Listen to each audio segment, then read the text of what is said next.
ಈ ಪಕ್ಷದ ಭವಿಷ್ಯದ ಆಶಾಕಿರಣ ನಮ್ಮೆಲ್ಲರ ನಾಯಕರಾದಂತಹ ಶ್ರೀಯುತ ನಿಖಿಲ್ ಕುಮಾರಸ್ವಾಮಿ ಅವರ ನೇತೃತ್ವದಲ್ಲಿ ನಾವು ಈ ಪ್ರಾದೇಶಿಕ ಪಕ್ಷವನ್ನು ಉಳಿಸ್ಕೋಬೇಕಾದಂಥ ಅನಿವಾರ್ಯತೆ ಎಷ್ಟರ ಮಟ್ಟಿಗಿದೆ ಅಂತಕ್ಕಂಥದ್ದನ್ನು ನಾನು ಹೇಳಲಿಕ್ಕೆ ಇಷ್ಟಪಡ್ತೇನೆ. ನಾನು 4 ವ್ಯಕ್ತಿಗಳ ಬಗ್ಗೆ ಒಂದೊಂದೇ ನಿಮಿಷ ಮಾತನಾಡ್ತೀನಿ.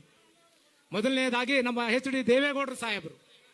ಈ ದೇಶದಲ್ಲಿ 1963ರಲ್ಲಿ ಒಬ್ಬ ಸ್ವತಂತ್ರ ಪಕ್ಷದ ಅಭ್ಯರ್ಥಿಯಾಗಿ ನಿಂತು ಹೊಳೆನರಸೀಪುರದಿಂದ ಶಾಸಕರಾಗಿ ಆಯ್ಕೆಯಾದಂಥ ದೇವೇಗೌಡರು ಇಡೀ ದೇಶದ ಪ್ರಧಾನಿಯಾಗಿ ಕೆಂಪುಕೋಟೆಯಲ್ಲಿ ಧ್ವಜವನ್ನು ಹಾರಿಸಿದಂಥ ಏಕೈಕ ಕನ್ನಡಿಗರು. ಇಡೀ ದಕ್ಷಿಣ ಭಾರತದಲ್ಲಿ ಇಮ್ಮಡಿ ಪುಲಿಕೇಶಿ ಅವರ ನಂತರ ಈ ದೇಶವನ್ನು ಆಳದಂತ ಯಾವ್ದಾದ್ರು ಒಬ್ಬ ಕನ್ನಡಿಗರಿದ್ರೆ ಅದು ದೇವೇಗೌಡರು ಸಾಹೇಬರು. ಅಂತ ದೇವೇಗೌಡರು ಸಾಹೇಬರು ಈ ದೇಶಕ್ಕೆ, ಈ ರಾಜ್ಯಕ್ಕೆ ಕೊಟ್ಟಂತ ಕೊಡುಗೆಗಳು ಅಪಾರ ಇವೆ. ಆದರೆ ಅದರಲ್ಲಿ ಕೆಲವನ್ನ ಹೇಳಲಿಕ್ಕೆ ಇಷ್ಟಪಡ್ತೀನಿ ಸ್ನೇಹಿತರೆ. ಮಾನ್ಯ ದೇವೇಗೌಡರು ಇವತ್ತು ನಮ್ಮ ದೇಶದಲ್ಲಿ, ನಮ್ಮ ರಾಜ್ಯದಲ್ಲಿ ಸಾಕಷ್ಟು ಜನ ನಾನು ಅನ್ನ ಕೊಟ್ಟೆ ಅಂತ ಹೇಳ್ತಾರೆ. ಆದರೆ 1996ರಲ್ಲಿ ಈ ದೇಶದ ಪ್ರಧಾನಿ ಆದಂತ ಸಂದರ್ಭದಲ್ಲಿ ಇಡೀ ದೇಶಕ್ಕೆ ಫುಡ್ ಬಿಲ್ ಅನ್ನು ತಂದಂತವರು ದೇವೇಗೌಡರು ಅಪ್ಪಾಜಿ ಅವರು. ಅವತ್ತು ಫುಡ್ ಬಿಲ್ ಅನ್ನು ತಂದು ₹3.20 ಈ ದೇಶಕ್ಕೆ ಅನ್ನವನ್ನು ಕೊಟ್ಟಂತವರು ದೇವೇಗೌಡರು.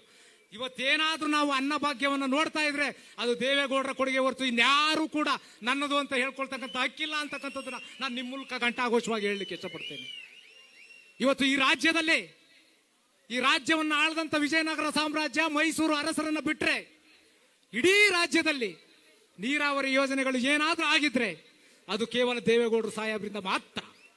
ಅಪ್ಪರ್ ಕೃಷ್ಣ ಇರ್ಬೋದು, ಅಪ್ಪರ್ ಭದ್ರಾ ಇರ್ಬೋದು, ಹಾರಂಗಿ ಲೆಫ್ಟ್ ಕೆನಾಲ್ ಇರ್ಬೋದು, ರೈಟ್ ಕೆನಾಲ್ ಇರ್ಬೋದು, ಹೇಮಾವತಿಯ ತುದಿಯ ನಾಲೆಗಳಿರ್ಬೋದು, ಅವೆಲ್ಲಕ್ಕೂ ಕೂಡ ಕಾಯಕಲ್ಪ ಕೊಟ್ಟಂತವ್ರು ಮಾನ್ಯ ದೇವೇಗೌಡರು ಸಾಹೇಬರು.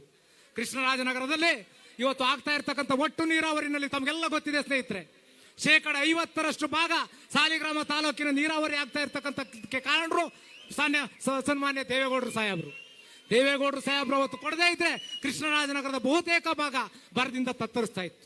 ಇದೆಲ್ಲ ದೇವೇಗೌಡರ ಸಾಹೇಬರ ಕೊಡುಗೆಗಳಾದ್ರೆ ಮಾನ್ಯ ಕುಮಾರಣ್ಣವರು ಈ ರಾಜ್ಯದ ಮುಖ್ಯಮಂತ್ರಿಯಾಗಿ ಹಿಂದೆಂದೂ ಕಂಡರಿದೇ ಇರತಕ್ಕಂಥ ಅತ್ಯದ್ಭುತವಾದಂಥ ಅಧಿಕಾರವನ್ನು ನಡೆಸ್ತಂಥವ್ರು. ಈ ದೇಶಕ್ಕೆ ಪ್ರಪ್ರಥಮವಾಗಿ ಏನು ಎಲ್ಲ ಗ್ರಾಮಗಳಲ್ಲಿ ಗ್ರಾಮ ವಾಸ್ತವ್ಯವನ್ನು ಮಾಡ್ತಕ್ಕಂಥ ಗ್ರಾಮ ವಾಸ್ತವ್ಯದ ಪರಿಕಲ್ಪನೆಯನ್ನು ಸೃಷ್ಟಿಸಿದಂಥವ್ರು ಕುಮಾರಣ್ಣವರು ಗ್ರಾಮ ವಾಸ್ತವ್ಯದ ಪರಿಕಲ್ಪನೆಯನ್ನು ಸೃಷ್ಟಿಸಿದವರ ಜೊತೆಗೆ ಸಹಸ್ರಾರು ಶಾಲಾ ಕಾಲೇಜುಗಳು, ಸಹಸ್ರಾರು ಪದವಿ ಕಾಲೇಜುಗಳು, ಸಹಸ್ರಾರು ಆಸ್ಪತ್ರೆಗಳನ್ನ ಕಟ್ಟಿದ್ರು. ಅವರಾಗಿ 15-20 ವರ್ಷಗಳಾಯ್ತು, ಒಂದೇ ಒಂದು ಶಾಲೆನ ಯಾರೂ ಕೂಡ ತೆರೆಯಲಿಕ್ಕಾಗಲಿಲ್ಲ. ಇಂಥ ಒಬ್ಬ ನಾಯಕರಿರ್ತಕ್ಕಂಥ ಪ್ರಾದೇಶಿಕ ಪಕ್ಷವನ್ನು ಉಳಿಸ್ಕೊಳ್ತಕ್ಕಂಥ ಕೆಲಸವನ್ನ ನಾವು ನೀವೆಲ್ಲರೂ ಮಾಡಬೇಕಾಗಿರ್ತಕ್ಕಂಥದ್ದು ನಮ್ಮ ಜವಾಬ್ದಾರಿ. ಇನ್ನು ಕೃಷ್ಣರಾಜನಗರಕ್ಕೆ ಬರೋದಾದ್ರೆ ನಮ್ಮ ನಾಯಕರು, ನನ್ನ ದೇವರಾದಂಥ, ನಮ್ಮೆಲ್ಲರ ಪಾಲಿನ ದೇವರಾದಂಥ ಶ್ರೀಯುತ ಸಾರಾ ಮಹೇಶಣ್ಣವರು ತಮ್ಮ ಅಧಿಕಾರದ ಪ್ರಾರಂಭದ ದಿನಗಳಲ್ಲಿ ಪ್ರತಿಯೊಬ್ಬ ಹೆಣ್ಣು ಮಗಳು ಕೂಡ ಸಬಲೆ ಆಗಬೇಕು ಅಂತಕ್ಕಂಥ ಕಾರಣದಿಂದ ಸಹಸ್ರಾರು ಹೊಲಿಗೆ ಯಂತ್ರಗಳನ್ನ ಕೊಡ್ತಕ್ಕಂಥ ಕಾರ್ಯಕ್ರಮವನ್ನು ತಂದ್ರು.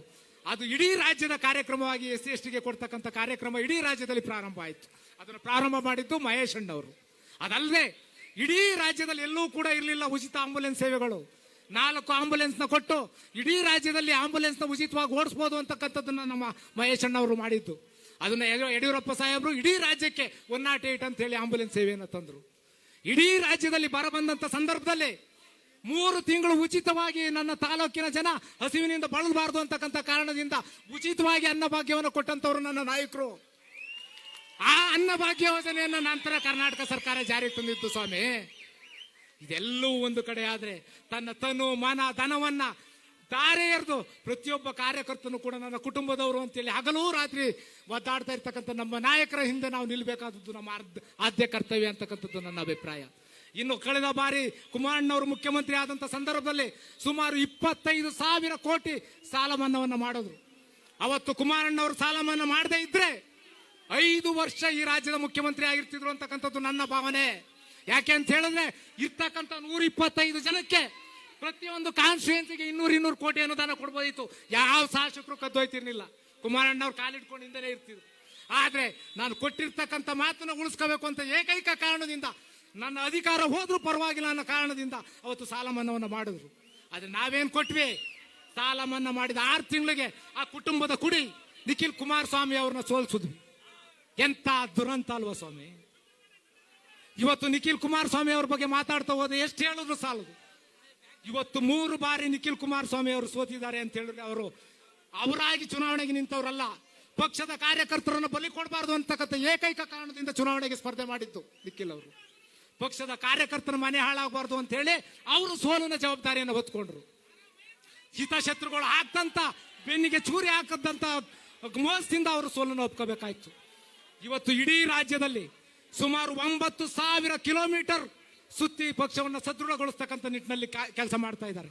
ಅಂತ ನಾಯಕರ ನೇತೃತ್ವದಲ್ಲೇ ನಾವು ಪಕ್ಷವನ್ನು ಬಲಪಡಿಸ್ತಕ್ಕಂಥ ನಿಟ್ಟಿನಲ್ಲಿ ಮಹೇಶ್ ಅಣ್ಣವರ ನೇತೃತ್ವದಲ್ಲೇ, ನಿಖಿಲ್ ಅಣ್ಣವರ ನೇತೃತ್ವದಲ್ಲೇ, ಮಹದೇವಣ್ಣವರ, ಹರೀಶ್ ಅಣ್ಣವರ ನೇತೃತ್ವದಲ್ಲೇ, ನಮ್ಮ ಜಿಲ್ಲಾಧ್ಯಕ್ಷರ ನೇತೃತ್ವದಲ್ಲಿ ನಾವೆಲ್ಲರೂ ಕೂಡ ಪ್ರತಿಯೊಬ್ಬ ಕಾರ್ಯಕರ್ತರು ಕೂಡ ನಿಮ್ಮ ಬೆನ್ನಿಗೆ ನಿಲ್ತೀವಿ ಅಂತಕ್ಕಂಥ ಮಾತನ್ನ ಹೇಳ್ತಾ ಇಷ್ಟು ಮಾತನಾಡಲು ಅವಕಾಶ ಮಾಡಿಕೊಟ್ಟ ನನ್ನೆಲ್ಲ ನಾಯಕರಿಗೆ ವಂದಿಸಿ ಈ ನನ್ನ ಮಾತಿಗೆ ಇತಿಶ್ರೀ ಹೇಳ್ತೀನಿ. ಜೈ ಹಿಂದ್, ಜೈ ಕರ್ನಾಟಕ.